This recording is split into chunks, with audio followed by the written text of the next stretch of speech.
Hey, it's Andrew Downs. I'm proud to support Three Beards Media, and I would love to work with you. If you need merchandise for your company, organization, band, softball team, whatever, I can help. From name brand apparel to promotional items, large orders or small, online stores, and more, I can help your brand stand out. AKC Marketing is local, based in Johnston, and we are an employee-owned business, so our costs are low and our turnaround times are fast. But most importantly, we give you personal service to make sure you get exactly what you're looking for. Email me at andrew@akcmarketing.com or find me on social media and let's make some cool stuff together. Now sit back and enjoy this Three Beards Media podcast.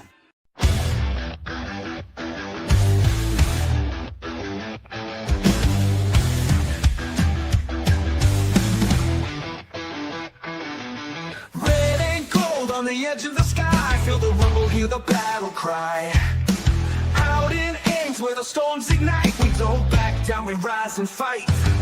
Jack Tri-State's name, yeah, it echoes strong. A story of honor still marches on. Through the rain, through the pain, through the fire we roar. 'Cause we were built to thrive in the eye of the storm. Feel the ground shake, hear the crowd roar.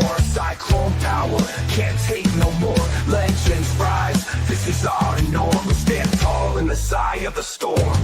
There's a cyclone blowing on the outskirts tonight. Jack Trice shakes when the team takes flight. Milton's rocking, hear the magical. We rise together, we'll never fall. Feel the magic, you can't deny. Marcus Stars are taking off straight to the sky.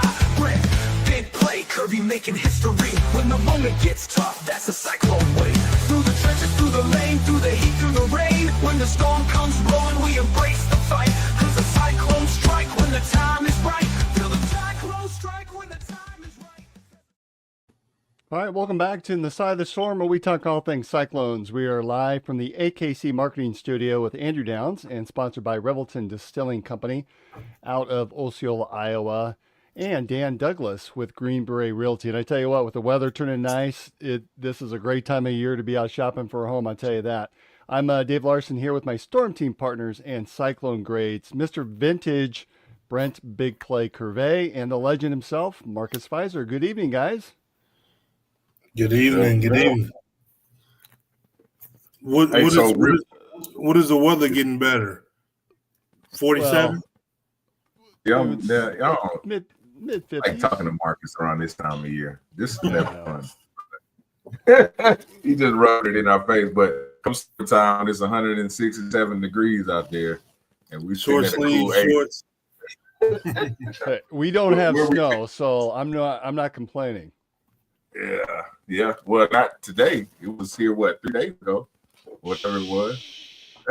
Yeah, we don't talk about that. So tonight we got a lot to touch on. We got some football news. We've got men's and women's basketball. We'll talk a little portal, and of course some quick sips and quick take topics. So guys, the last time we had a show was really to debrief and commiserate after the Cyclones lost in the NCAA tournament to Ole Miss. With the Final Four set for this weekend, how are your brackets looking, and who do you got to win this thing? I got Florida to win it. I got Florida or Houston. Which you don't do an or. This is one you pick. You got to pick one, Marcus. Well, I mean, if you made more than one bracket, remember I said I made a couple of brackets on ESPN. That's it. So That's it. of the ones that I chose, I think the main one that I chose, I had Florida winning it. Okay. Brent, how about you? So I had to choose my home city school, for the sake of hoping we get one, keep it in the Big 12. So we shall see, man. We shall. Marcus, like you, I've got two brackets. One, I think it's the Three Beards. I've got all four in the Final Four. Yay for me, but I still can't win the darn thing because apparently someone has more early round points than I do. And then I've got Auburn winning the one at work, and I'm sitting on like page 3 there, so I didn't do very well. Men's portal news. Deshaun Jackson has shared that he's entered the portal. Now, of course, all these guys that have said that they have entered still have a chance to come back, although those seats are starting to be filled very quickly by new portals, transfers that are coming in to the program. Noyes Andrewsaitis, who I thought that was a bit of a surprise, has entered. Demarion Watson, who we all love and have enjoyed watching over the years, and his athleticism. JT Rock and Caden Fish is the other. Any surprises there, guys, on those that entered the portal? And did you have any feeling either way that maybe it was time or what their future may look like? I mean, not necessarily. I mean, with the the state that we're in and collegiate sports right now, you pretty much expect it. You see a lot of players leaving from what seems to be a great situation. Dedon Thomas Jr. from out here in Las Vegas. His dad, Dedon Thomas Sr., went to UNLV, and we call him DJ2. DJ played his freshman and sophomore year at UNLV, and he's transferring out. So you never know what's going to happen. It's always a surprise sometimes when you see it happen. So, I mean, it's pretty much the pulse where we're at right now. I think Audie said it best, man. The grass is always green where you water it. You know what I'm saying? But to that, it's the reality is you can never get too attached to any players at this point because NIL has changed. This transfer portal thing has changed everything. So, outside of the Taman leagues that are from Ames and are playing for Ames type of deal, it's hard to. But Dedon Thomas Jr. is from UNLV. I mean, I've seen him. He came up with Keyshawn and the rest of them, and born and raised here. His dad played at the university, and he's transferring out. So you really, when I heard that news, I initially thought he was just probably trying to get more NIL money, but then Junior told me that he like committed, I think, to LSU, which is going to be a surprise. But Interesting. It is what it is. With you two as former players, and obviously the rules have changed quite a bit, I'm going to give you a thought. Would it be appropriate to, and I know the NCAA is a hot mess, this isn't going to happen anytime soon, and Congress isn't going to happen anytime soon either, but what if the rules were set where you have to give a commitment of 2 years before you can transfer? And the reason I say that is I'm looking at the list here. Now, Deshaun Jackson had transferred before, so I guess I can understand that. Still disappointing because he's a big guy that we could use, but he's basically leaving because of the cost and the NIL and the ability to make a lot of money. But kids like Andrewsaitis, JT Raw, Caden Fish, Andrewsaitis in particular, had only been here for one season. And I sort of feel like you got to give the kid a chance to develop a bit first. And then after 2 seasons, if you're not seeing the playing time that you want, that's a good time to transfer. JT Raw, Caden Fish, those are 2 guys who have been here for 2 seasons. They choose to transfer. I get it. Watson, I think it's been 3 years. I get it. But just 1 season, that's where I'm really struggling in all of this. What are your thoughts on that philosophy of you got to commit to 2 years? Well, it all depends on what the commitment is, because for some players it is getting a better playing time, more playing time, better playing position. Some guys are getting more money. It's kind of like the free agency. If you are unrestricted free agent and is out there to get it, guys are pretty much going to go ahead and do that. So it's a fine line to determine which way. I have some thoughts that I kind of want to start looking into to try to change the dynamics of what's going on in the NCAA right now, kind of like with Ed O'Bannon and a couple other guys did. So I wouldn't necessarily say it's a mess right now because of the NCAA. I think the NCAA caused the mess because this has been coming down the pipeline for a long time and they just ignored it. And then it came a lot faster than what they expected.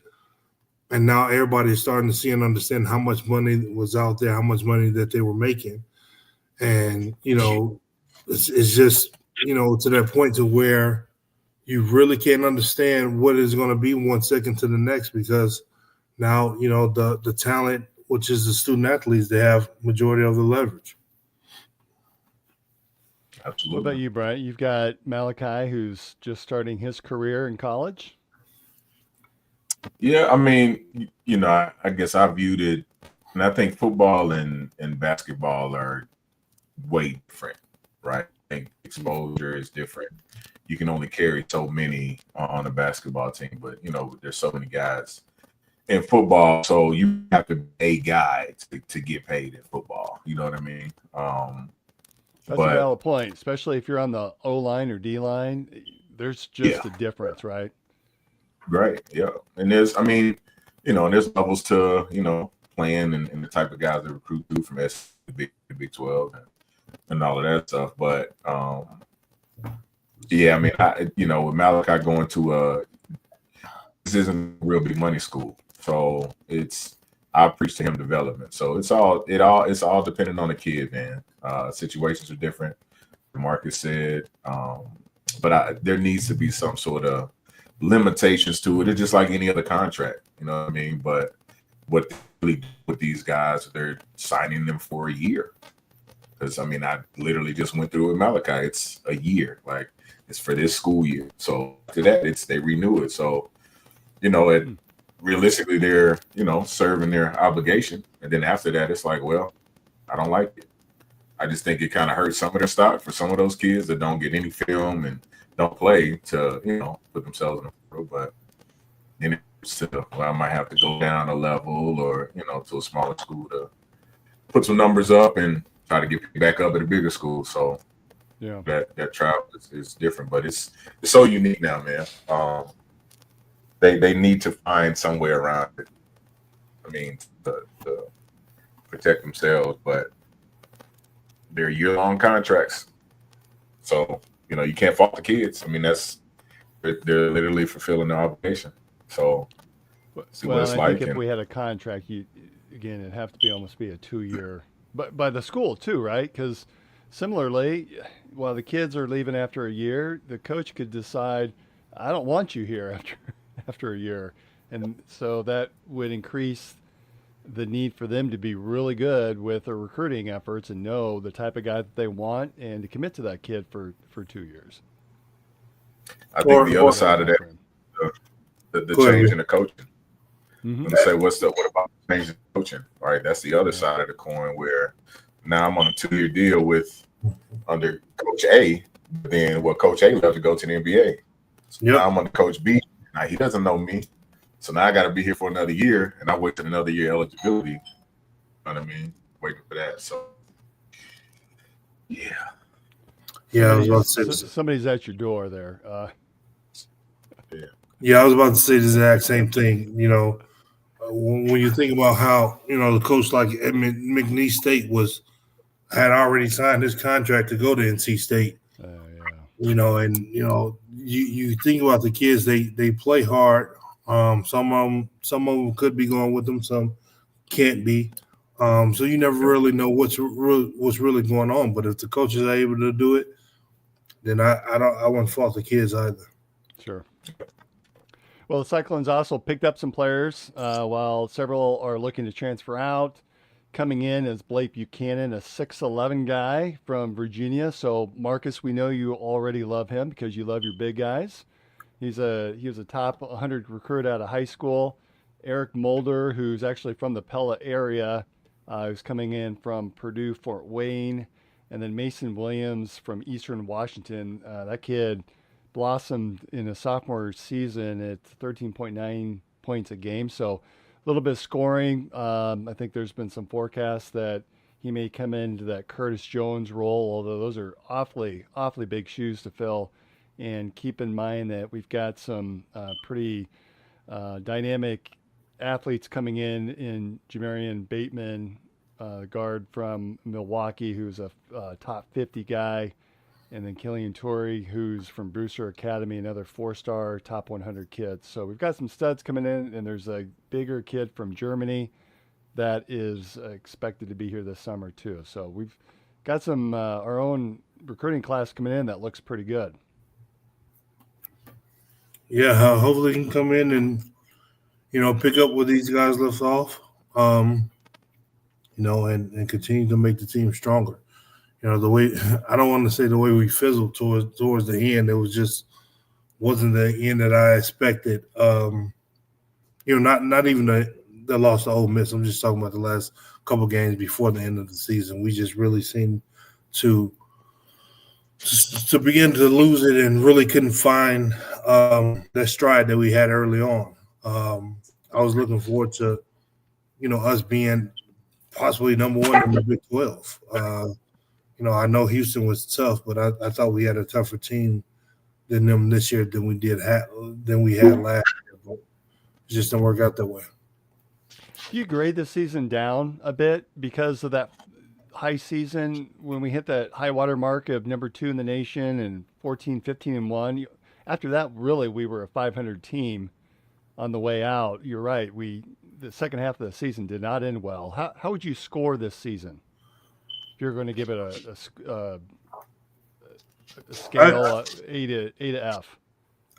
I would say overall, from what I expected, from how well we were playing, I would say maybe a B minus. I mean, it's not even the fact of being number 2, because I said all year long, I'm not even thinking about the ranking as long as we can keep it up. I just saw just a totally different style of play and everything that was going on. As a player, I didn't look at the rankings to see where we were ranked. I think I saw more of the rankings on social media and stuff like that when they were 4 and then 3 and then 2, hoping for Auburn or whoever to lose when they were number 1 to go to number 1. But that wasn't important to me. The important was, as I started to see the team was playing different and we weren't playing the same, that began to be a concern because it didn't seem like we were as strong as I would hope. And at any rate, I guess, as the season goes on and injuries happen and different things like that play a part, that could be a major factor in it, but we just didn't finish the way that I expected totally at all. Yeah. One player not coming back next year, and I think I had teased it in the last show, is Curtis Jones. The NCAA had made a ruling that those junior college years would not count with the Division I eligibility. So Mr. Jones put in a request, and it has since been denied. So he is not going to be on the team next year. However, Curtis and Keyshawn were invited to play in the 2025 Reese's College All-Star Game that's going to be held tomorrow afternoon at the Final Four in the Alamo Dome. Keyshawn is not going to play due to his injury, but it sounds like Curtis Jones will. So if you have a chance to view that, it's going to be on CBS Sports Network. Looks like at 3:30 for those that may want to watch. On the women's side, did you guys see Audie Crooks posting her return to the team? No, I did. So, the players, when they announce, I've enjoyed my time with the university, and after talking with my friends and family, I've decided to enter the transfer portal, yada, yada, yada. Well, hers was that sort of long-winded piece. And then at the bottom it said, stop asking, I'm staying. Let's run it back, which I thought was hysterical. So Audie's announced that she's returning. Addie Brown has shared that she too is also staying. Lily Hansford to date, and I'll be honest, I've not had a chance to be on Twitter too much today, but she appears to be the only Cyclone to announce that she has entered the portal after one season with the Cyclones. She really struggled from three-point land this season at just a 20-point clip. But incoming, and apparently she's a media star. I have not followed her. I do now, but Jada Williams, point guard out of Arizona. Do you realize she has over 600,000 followers on Instagram? Oh wow. Marcus, you have Yeah. like 5,000. Yeah, my son literally texted me last night. He was like, "Whoa, that's crazy. Jada's coming to Iowa State." I was like, "Who is that?" But he was like, "You don't remember her out with Mikey Williams?" And I was like, "Oh, okay." So yeah, you pay attention to this Iowa State stuff too. Proud of you, man. She is.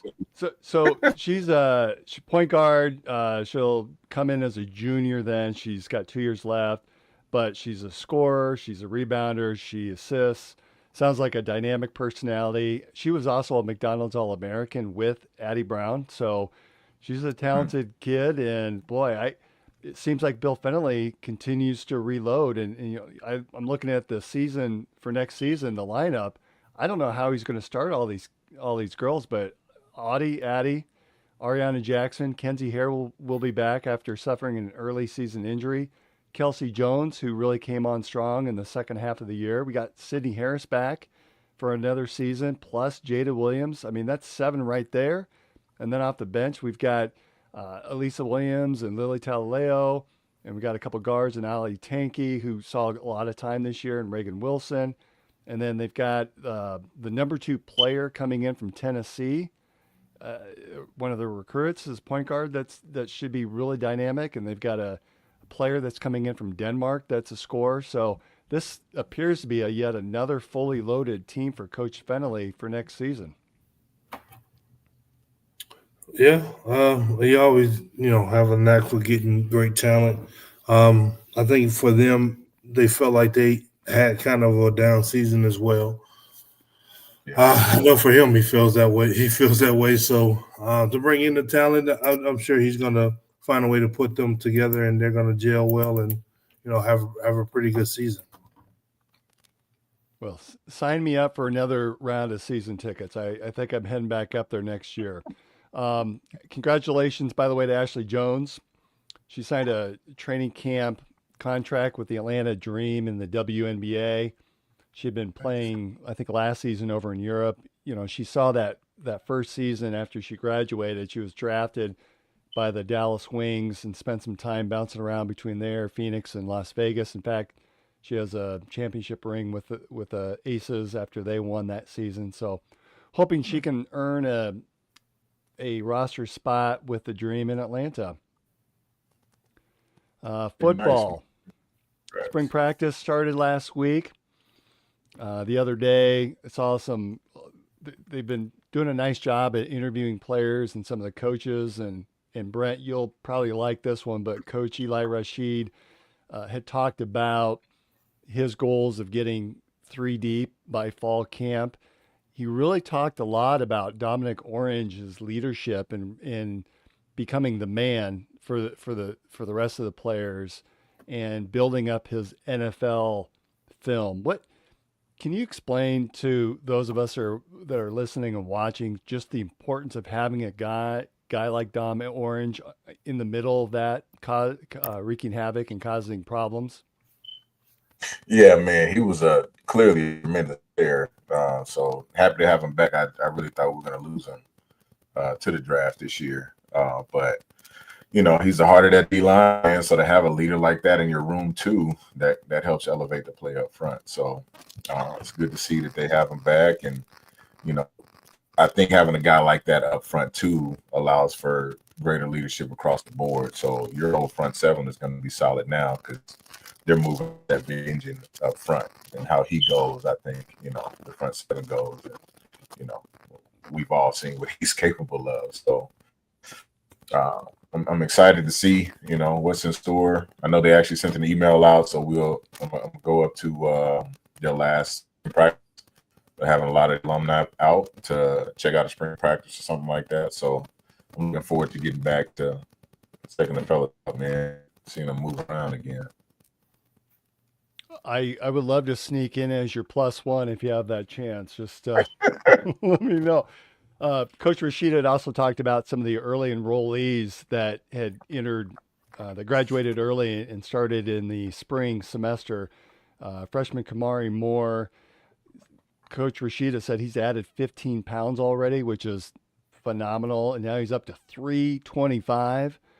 And Coach Rashida had said he's been, quote, smacked around in the face a bit, but he's a big dude, and they're hoping that they can plug him in.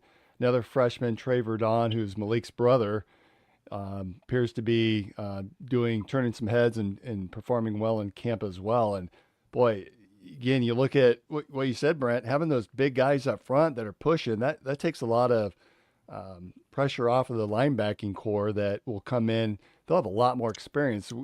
I think we forget we were down to third and fourth string linebackers last year, and with a lot of those guys healthy coming in, and if you have a strong front line, that defense could really be good.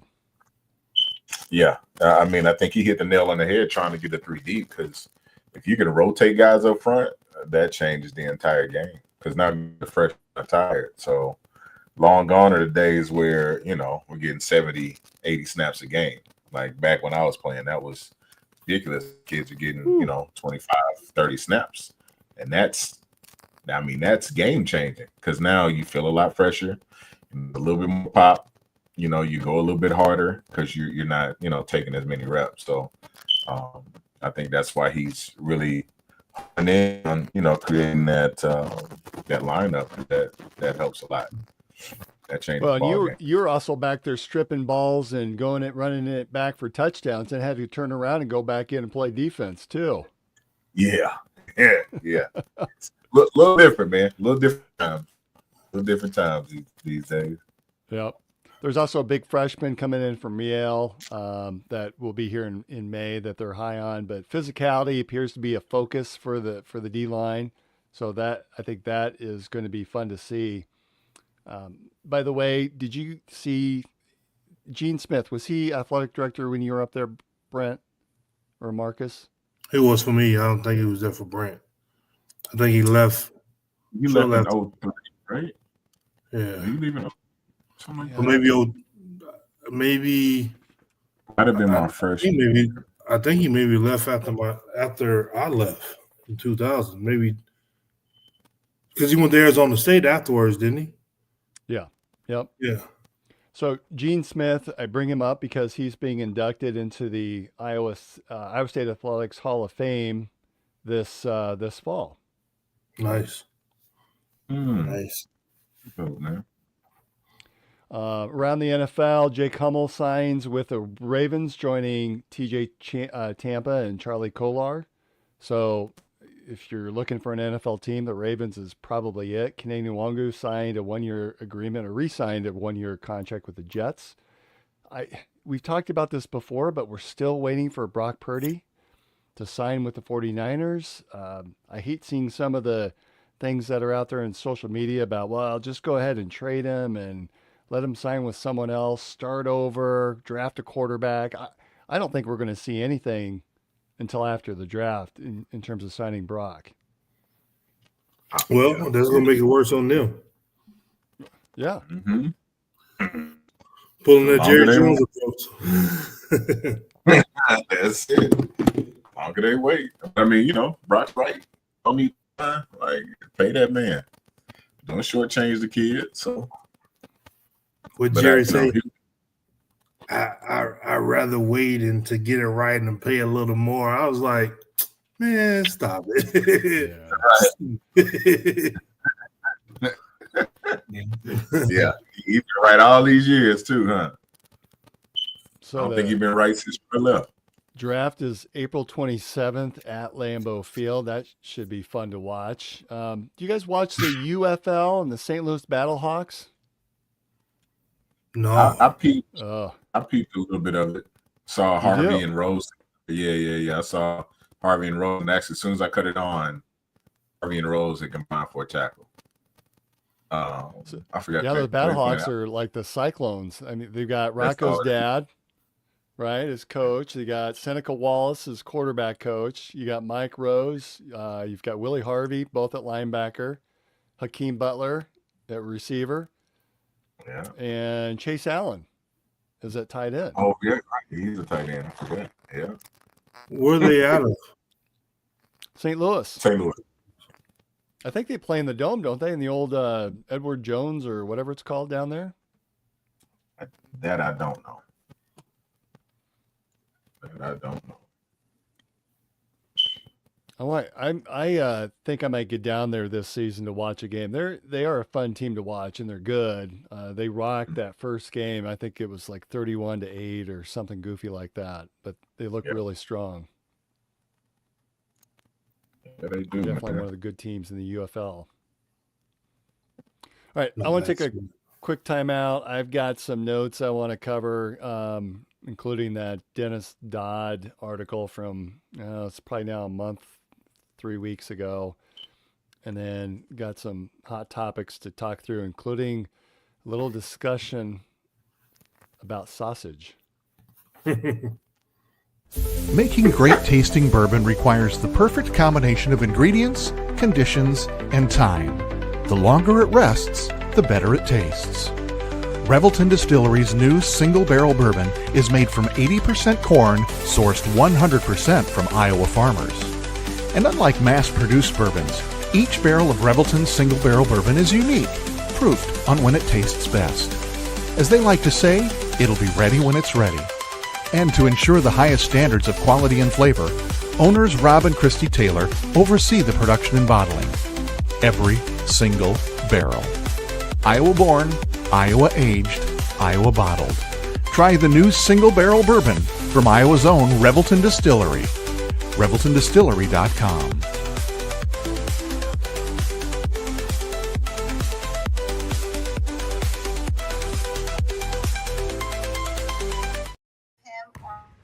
When energy meets precision, anything is possible.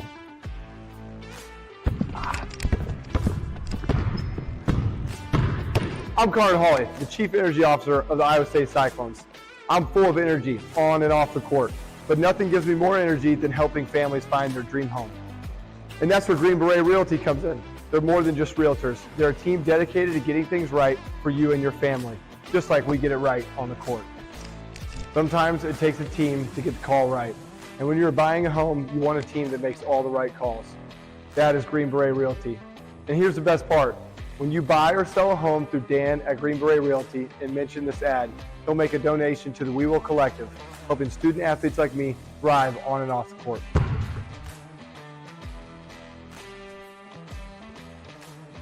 Green Beret Realty, because getting the call right means everything. All right, we're back. So here's how we do that. We go out on during the week or weekends, buy a house from Dan while the weather's nice. Then you come home and you enjoy your Revelton, right? I don't think I'm gonna be buying a house in this in the snow areas anytime soon. They need to come out to Vegas. We're building all up on the side of the mountains, just on top of each other, just stacked and stacked. Yeah, and what are your taxes like too?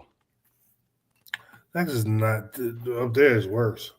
but the one thing that people complaining about, they complain about the coyotes and the mountain lions, and I'm like, what you expect? You're literally building up into the mountains. Where do mountain lions live? And we've had, like, in the last 3 years, we've had about 6 of them. You know, they just come on down and hop the fence, take dogs and cats and stuff like that. Well, they kill cats. They don't really eat the cats too much. They just kill them and leave them there. It was real bad, like last Christmas sometime. But they only eat the fat cats. No, they just kill the cats and just, I guess just torture them, whatever. And you know, I don't know if it's a cat to cat thing or whatever, but the dogs, they take them off. All right, I want to talk. Dennis Dodd with CBS Sports had put out an article back in mid-March or so where he apparently the Big 12 was talking a bit, and this is really on the football side, but probably could do something on the basketball side in an attempt to try to get more visibility for the Big 12 in terms of the playoff. So the Big 12 would be split into 2 divisions. There'd be an East and a West. The top seed in one would play the second seed in the other side, and vice versa. So 1 versus 2, and then 1 versus 2. Then obviously the winners would play in a championship game, again with the hope of getting multiple bids into the college football playoff. There would be, you play everybody in your side of the bracket in your division, and then 2 crossover games with the other side. I think that puts question maybe in the Iowa game for us, if that would continue, because essentially you're looking at a 9-game conference schedule, and it'd be a tough conference schedule. So in the East, which is where we would sit, it would be Baylor, Iowa State, Kansas, Kansas State, UCF, Cincinnati, Oklahoma State, and West Virginia. In the West, it'd be those Western schools: Arizona, Arizona State, BYU, Utah, Texas Tech, Colorado, TCU, and Houston. Thoughts on that concept? Could you see it working? Brent, you played in an era where there was a North and the South. Am I correct on that? Mm-hmm. So this is somewhat fresh for, you're familiar with that concept of having the 2 divisions. And, you know, there were some seasons where, and I don't want to say the schedule was easier, but there were seasons where you didn't have to play Texas and Oklahoma. And then there were seasons where you played both Texas and Oklahoma, which the irony is we've gotten to the level now where you didn't mind playing. You actually look forward to playing Texas and Oklahoma because we were competing. We were beating Texas and Oklahoma by the time that they left the Big 12. Yeah. So I don't think any team scares me in this new alignment in our new conference. I think it's almost appealing to look at the East and go, I could see us winning, at least being the top 2 every single season. Yeah, I agree. I mean, I was actually going to bring that up too, the whole North and South thing, but I think it does make sense. These conferences are getting so big now, absorbing the Pac-12, right? So I think breaking them out, man, because that's what, it's 16 teams right now? 6, 8, 10, 12, 14. So yeah, 16 teams in the conference. So I think, you know, splitting it up makes a lot of sense. And that would supposedly be on our side. I think we'd have a chance to consistently stay atop the conference and then compete in that Big 12 championship game year in, year out. I mean, I like the idea of it. Any sort of structure, man, at this point with how this whole thing is, I think will be great for the guys. But I like the idea of splitting the conference in half. Yeah, it does. It does make.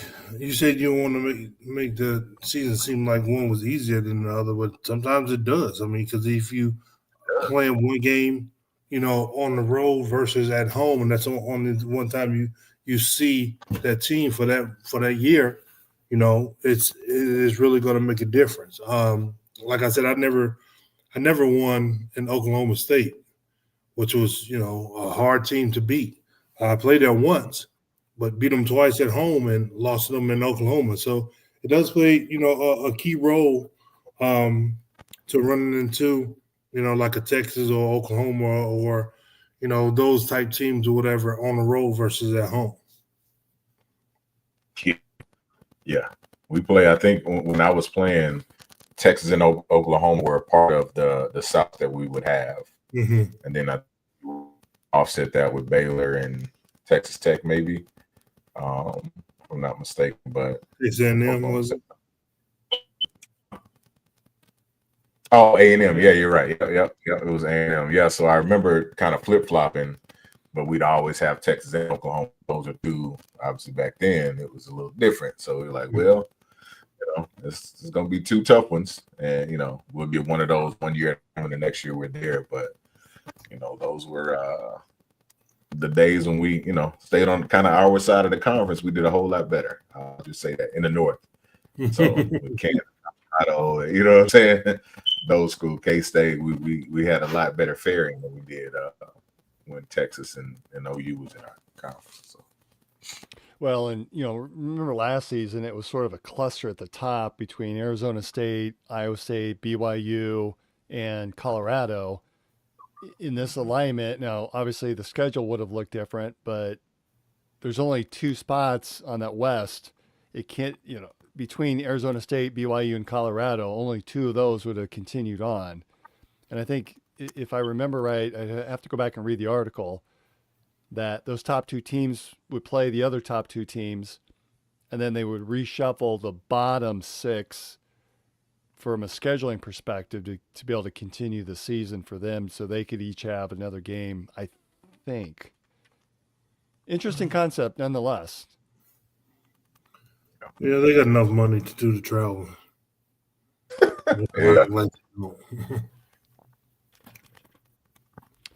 All right, let's talk quick sips and quick takes here. I had teased this a little bit before, but wanted to see if you guys have seen this. So we've heard about the 1858 vodka, and of course the Ames Lager, and the We Will Pizza, which is absolutely fabulous. Now the We Will Collective has tweeted out this photo of We Will sausage. I have to say, this was on April 1st. I gotta believe this is for real, right? I mean, someone went through a lot of work to do that for April's Fools, Joe. Yeah, I see it. I see it as being a real thing. This is Iowa, man, and there's a ton of meat lockers, so it makes total sense to me. You know what I mean? But yeah, it makes total sense. I mean, that's a fairway buy, IV buy all day long. They'll keep that stuff on. Well, they're not going to keep it on the shelves. Well, a note to Brent Bloom with We Will Collective. If you're selling this, I'm buying it. And it sounds like you are too, Brent. I'm not a meat stick guy, but yeah, no, to Easter. To Easter home, man. Hey, nothing wrong with it. It looks, it looks great. It looks great. Not my thing. All right. I guess wrong then. Brent all of a sudden has the giggles over there. I'm going to have to go back and re-listen to this. I feel like I may have said something inappropriate. And, Marcus is laughing. I'm sorry, Mom. So another quick take. My son is participating in a polar plunge, which feels like it's cheating because it's April when he's doing it. I think it's tomorrow. And temperatures in central Iowa, I think, are going to be in the 50s. I've seen people do polar plunges. Typically, there's ice on a lake somewhere, and they're participating. Nonetheless, he's doing it to raise funds for St. Jude's Hospital. So I'm going to applaud him for it, and all of the other guys that are participating. Have either one of you ever participated in a polar plunge? And if not, would you ever do it? I did the is it the ACL? What was it? The ACLS? ALS forgot challenge. what we had. had. The bucket challenge. Bucket challenge. I did that, and I was like, yeah, I'm cool. But so it was one of those, you pass it to your teammates, and I nominate this guy and all of that. So we did that. But yeah, that polar plunge is quite a bit. So I'll leave it to the fellas there. Dude, so you're a no. Jump over into it, like literally just plunge, or you get in? Well, typically a polar plunge, you're standing on the ice. They cut a big opening, and you jump in the lake or pond or whatever it is. Now, I don't know what they're doing, if they're jumping into a dumpster filled with water or not. I don't know, but again, it's April 4th, and it's 55 degrees. I mean, tell him just go drive a couple hours north, though. He hits Minnesota. There'll be a lot of lakes up there with some ice on them this time of year. Just started thawing. Brent or Marcus, are you doing something like this? That's intriguing. For a great cause and stuff like that, I probably would be foolish enough to do it once. Although I know it's like I told you guys earlier, it's gotten warmer here, but still the ground is still pretty much cold where the pool is at. So it's probably about 10 to 15 degrees colder than what it is outside. And I've been getting into the pool, for a couple of weeks now. So when it's really, really been cold, once you get inside, your body get acclimated to it. But that's nothing like a polar plunge. And the way I don't just jump into the pool, like I literally put my legs in there and I walk up down the side, and as it just gets higher and higher, I sit there, then I put my arms down into it, and then I'm cool. That polar plunge is kind of different. Maybe I'll go out there and jump into the pool and see, and then report back. If that's crazy, it's probably going to be definitely not. Yeah, Mark's going to throw his one ice cube in there and go. It's always amazing when people at work or friends, spring break, they go to Colorado to ski. I'm just not a cold person. I'm not going to go from the cold to another cold environment. I don't do that. Nah, I don't. Yeah, I'm not a cold gotta guy. be a little warm. Yeah, that's why it's called spring break. You don't want to snow break. Like, you gotta get out of here, man. Head south, see some water. I am not a cold guy. All right, and then finally, did you guys see the announcement by Coastal Carolina football? No. Mm-hmm. So they announced on social media, I think it was a Monday, so this is before April Fool's, that they are providing free concessions to all of their football fans for every home game this fall. Free, everything free. Interesting. That's a lot of incentive. I looked it up, and the stadium capacity is 21,000. They average about 17,100 or so pretty consistently, which is about 81% capacity. So if you assume everyone spends $20 at that capacity, it's roughly $2 million. At full capacity, it's $2.5 million. And let's say that spend becomes $30 per person. Now you're at $3 million, and at full capacity, $3.7 million. How much are you guys eating if you can get into Jack Trice and Jamie offers you the same deal? Well, see, that's the thing. Is everybody going to have the ability to eat? Number one. No limitations. Absolutely. Number two, like, the lines are going to be so long.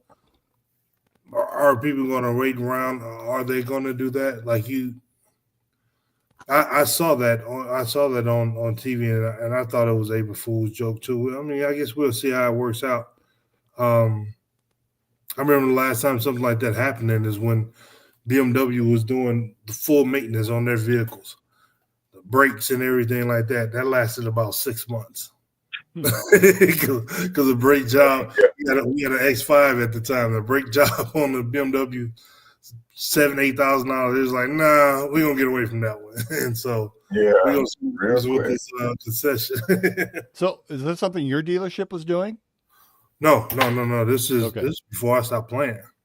But that was one of the things that was intriguing, that BMW was offering full maintenance, like oil change, brake.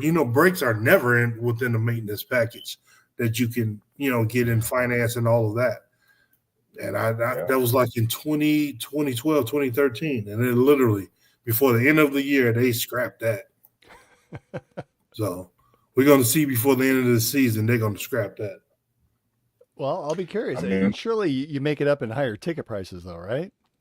I mean, you're talking a potential $3.7 million deficit if everyone purchases $30 worth every game. Yes. I said it's about $250 a game is typically what the concessions generate. So you can get about 4 items each visit, but you got to scan an app. I mean, the reality is you're here watching the games. You can't beer and alcohol are part of it. So those are different items you have to pay for. But I mean, how many hot dogs and all of that are you gonna eat?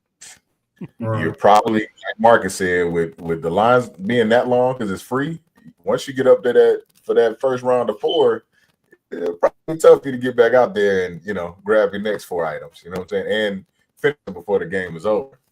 Oh yeah, you're bringing all your kids coming up saying you're standing in line with me, and here, take 4 hot dogs. You take 4 drinks. You take 4 beers or chicken wings or whatever. One and done. That's kind of cool. That's that's got to be school specific though, because if they have vendors like Jack Trice does, those vendors they couldn't stand to lose that type of money. That's a lot of money to lose.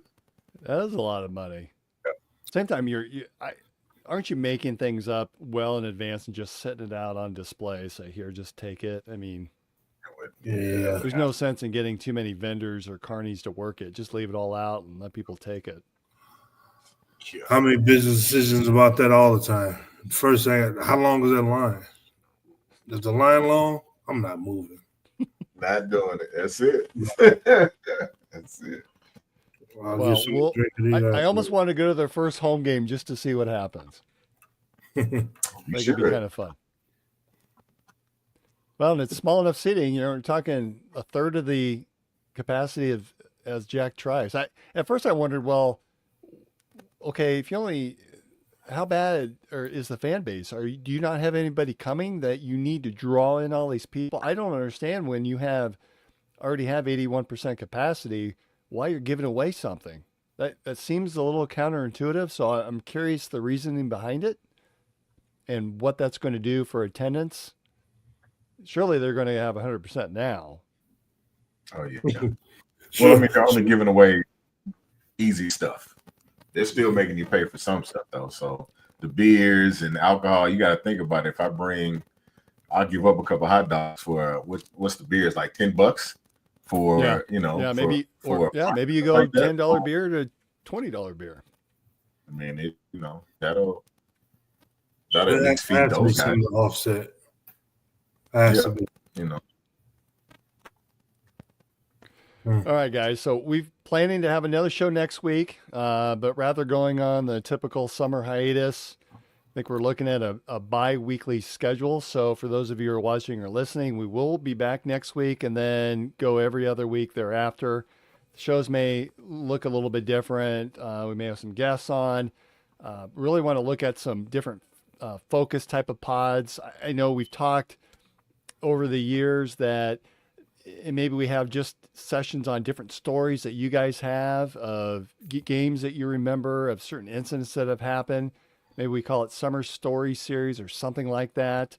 But looking forward to that. So a little bit of a change up here in the next couple of weeks. And I know you guys have some upcoming news that I'm not sure if it's been released yet or if Chris Shipley's going to announce that. So we'll hold off and let him do that. But I'm really excited for you guys. Sounds like a lot of fun. Anything else that I missed that we wanted to touch on tonight before we let everyone go?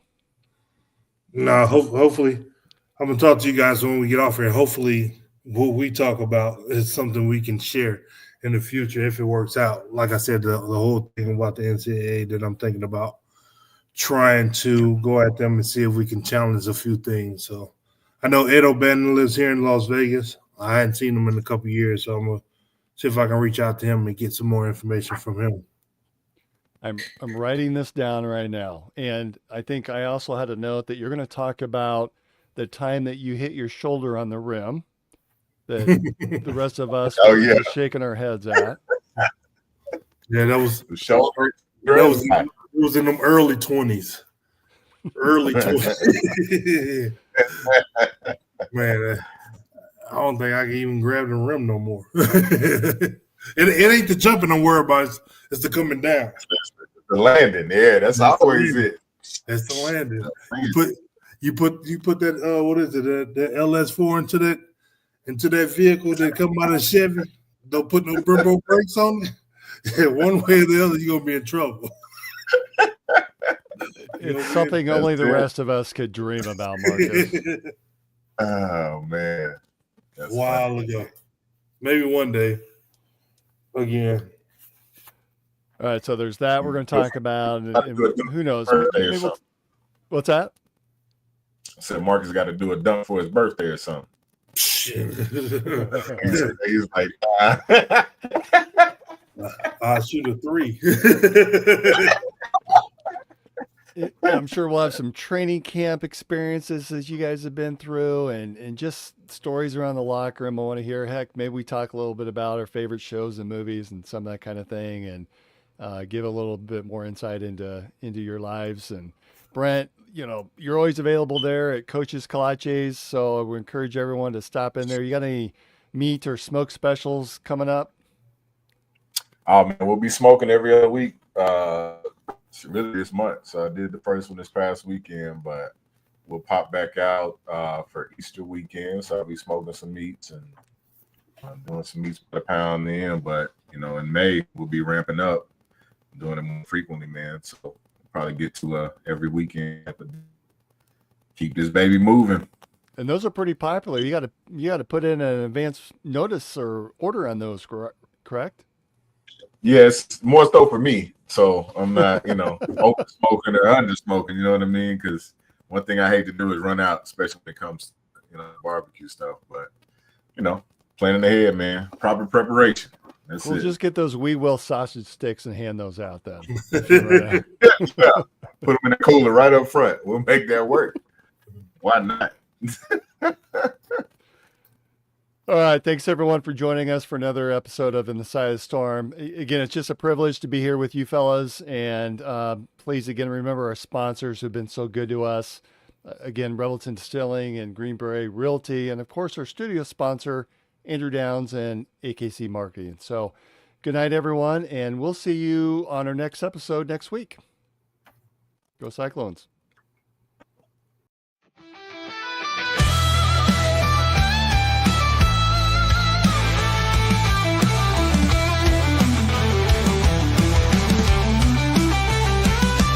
There's a cyclone brewing on the outskirts tonight. Jack Tribe shakes when the scene takes flight. Hilton's rocking, hear the magic call. We rise together, we'll never fall. There's a cyclone brewing on the outskirts tonight. Jack Tribe shakes when the team takes flight. Hilton's rocking, hear the magic call. We rise together, we'll never fall. CYCLONES, Cyclone Nation.